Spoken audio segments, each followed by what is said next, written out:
O surgimento dos ossos, ele acaba passando por um processo conhecido como ossificação. A ossificação são dois tipos, basicamente. A ossificação intramembranosa e a ossificação endocondral. Na ossificação intramembranosa, ela vai ocorrer no interior de uma membrana de tecido conjuntivo, como o endósteo que a gente conheceu anteriormente. Lá no endósteo, a gente possuímos células mesenquimastosas, que são células que possuem a capacidade de originar os osteoblastos. Esses osteoblastos, eles vão começar a se organizar de tal forma com que haja a formação de um centro de ossificação primário. Conforme ele se organiza e forma esse centro, ocorre então a formação de trabéculas.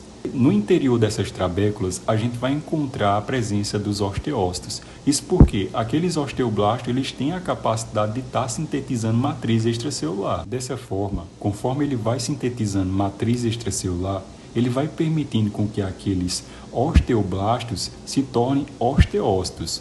Os osteócitos são células um pouco mais velhas, são células que possuem uma atividade na síntese de matriz extracelular menos intensa em relação aos osteoblastos, que possuem a atividade muito mais intensa, já que eles são células mais jovens. Mas ambas, claro, vão contribuir com esse processo de mineralização óssea, vão contribuir, portanto, com a ossificação. Assim, a ossificação intramembranosa ela é responsável pelo crescimento dos ossos chatos da face, da clavícula, da calota craniana e parte de ossos curtos e espessura da diáfase.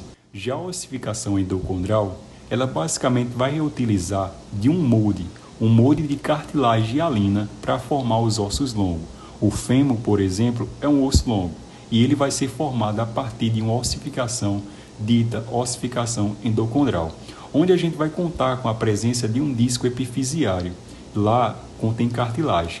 Essa cartilagem, que é a cartilagem hialina, conforme ela vai sendo calcificada, ou seja, ela vai diminuindo o seu tamanho, a gente vai tendo a extensão do osso, ou seja, ele vai crescendo, mas a quantidade de cartilagem hialina ali presente vai diminuindo. Conforme a cartilagem hialina vai diminuindo, o osso ele vai deixar de crescer. E assim, ao deixar de crescer, o indivíduo ele para de crescer. Inclusive, existem alguns testes que são feitos com indivíduos para tentar ver a altura das pessoas. Geralmente aquelas pessoas que acabam tendo quadro de gigantismo. Para saber se essa pessoa ainda tem a capacidade de crescer, é feita uma análise no disco epifisiário, onde se eles observar a presença de cartilagem hialina, o disco epifisiário ali ainda presente, eles conseguem supor e estimar a quantidade de centímetros ainda que essa pessoa ela pode crescer. Em resumo, a ossificação endocondral é esse processo de calcificação da cartilagem hialina. Conforme a gente vai calcificando a cartilagem hialina, ela vai ganhando uma consistência rígida. Essa consistência rígida que ela passa a receber faz com que o osso ele se alongue e esse disco epifisiário ele vá diminuindo com o decorrer do tempo. Aqui nessa imagem, a gente consegue observar a organização dos nossos ossos, inclusive a presença de canal de Haves e de Volkmann. Bem, aqui, como foi destacado anteriormente, a gente tem a formação daqueles ossos primários, enquanto também teríamos a formação dos secundários, que possuem uma característica lamelar. Essa característica lamelar faz com que ele se organize de tal forma que forma um canal, que é o canal de Haves. O canal de Haves vai se organizando para formar também um sistema, que é o sistema de Haves. Nesse sistema, a gente vai observar a presença de vasos sanguíneos passando dentro dele. Aqui um pouco mais abaixo, a gente consegue observar na vertical esses canais de Haves, já que na horizontal, fazendo conexão com o canal de Haves, está o canal de Volkmann, assim como o endósteo e o periósteo, que estão circundando os nossos ossos, tanto de forma interna quanto de forma externa.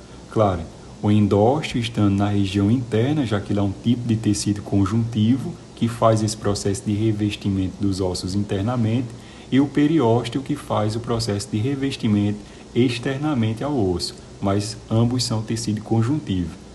Nessa próxima imagem, a gente consegue observar um osso jovem e um osso adulto, justamente com aquela placa, que é a placa epifisiária, lá naquele disco que a gente tinha, o disco epifisiário, que estava no processo de crescimento. O osso, basicamente, ele é dividido em duas epífises e uma diáfase. A epífise é como se fosse a cabeça do osso, sabe?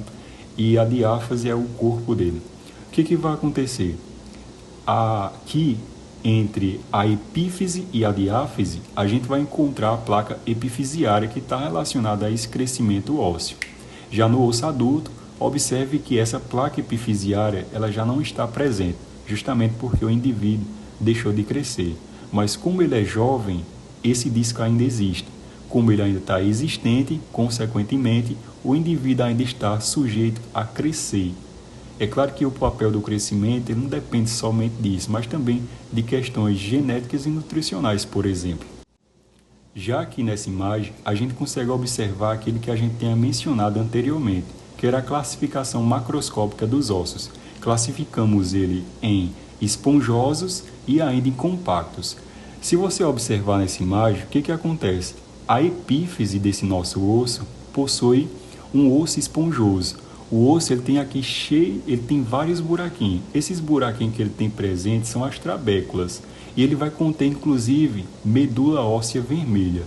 Já aqui na diáfase, você consegue observar a presença de um osso muito mais compactado. Isso é justamente o que vai caracterizar o osso compacto. Dessa maneira, a classificação macroscópica, a gente observaria a presença de trabéculas sendo basicamente relacionada àqueles ossos esponjosos e os ossos compactos, a ausência dessas trabéculas.